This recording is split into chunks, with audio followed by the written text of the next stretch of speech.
Hi hello. അപ്പം എന്തൊക്കെയുണ്ട്? ഇന്നും പതിവ് പോലെ തന്നെ നമ്മൾ ഫുഡ് ബ്ലോഗ് തന്നെയാണ് കേട്ടോ. ഇന്ന് പിന്നെ അധികം കൺഫ്യൂഷനൊന്നും ഇല്ലായിരുന്നു. ബിലാലിക്ക് ഒറ്റ വാക്കി തന്നെ പറഞ്ഞു നമുക്ക് ഷാലിമാറിൽ പോയി ഇന്ന് ഫുഡ് കഴിക്കാമെന്ന്. കൺഫ്യൂഷനും ഇല്ലായിരുന്നു എന്ത് കഴിക്കുമെന്ന്. ഞങ്ങൾ ഓൾറെഡി പറഞ്ഞിട്ടുണ്ടായിരുന്നു ഷവർമ്മ അവർ കഴിക്കും, ഞാൻ അൽഫാം കഴിക്കുന്നു. എന്നിട്ടും വലിയ കാര്യമായിട്ട് മെനു ഒക്കെ ഇരുന്ന് നോക്കുന്നുണ്ട്, സ്വാഭാവികം. പിന്നെ ഫുഡ് അവരുടെ ഷവർമ്മ വരാൻ ലേറ്റ് ആവുമെന്ന് പറഞ്ഞു. അപ്പം ഞങ്ങൾ ഈ സാധനം മേടിച്ചു. എന്താ സാധനം പേര് ഞാൻ മറന്നുപോയി.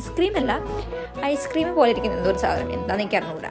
പിന്നെ ഞങ്ങൾ 3 പേര് 3 ഫ്ലേവറൊക്കെ പറഞ്ഞ് അതും കഴിച്ച് കുറച്ച് നേരം ഇരുന്ന്. അപ്പോഴത്തേക്ക് എൻ്റെ അൽഫാം ഓൾറെഡി ആദ്യം വന്നിട്ടുണ്ടായിരുന്നു.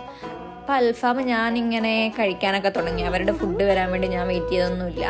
അവരുടെ ഓൾറെഡി പറഞ്ഞു 20-25 മിനിറ്റ്സ് എടുക്കുമെന്ന്. എന്നാലും കുഴപ്പമില്ല, ഷവർമ്മ കഴിക്കാൻ വന്നല്ലേ എന്ന് വിചാരിച്ച് അവർ വെയിറ്റ് ചെയ്തു. പിന്നെ അവരുടെ ഫുഡും വന്ന് കഴിച്ച് ഞങ്ങൾ അവിടെ നിന്ന് ഇറങ്ങി. കുറച്ച് നേരം പുറത്തിരിക്കുമ്പോഴാണ് ഈ പുള്ളി ഇവിടുന്ന് ഷവർമ്മ അടിക്കുന്നുണ്ട്. എന്ത് സ്പീഡില്ല പുള്ളി അടിക്കുന്നത്. അവിടെ നിന്ന് ഇറങ്ങാൻ നേരമാണെങ്കിൽ റോഡ് നിറയെ പട്ടികൾ.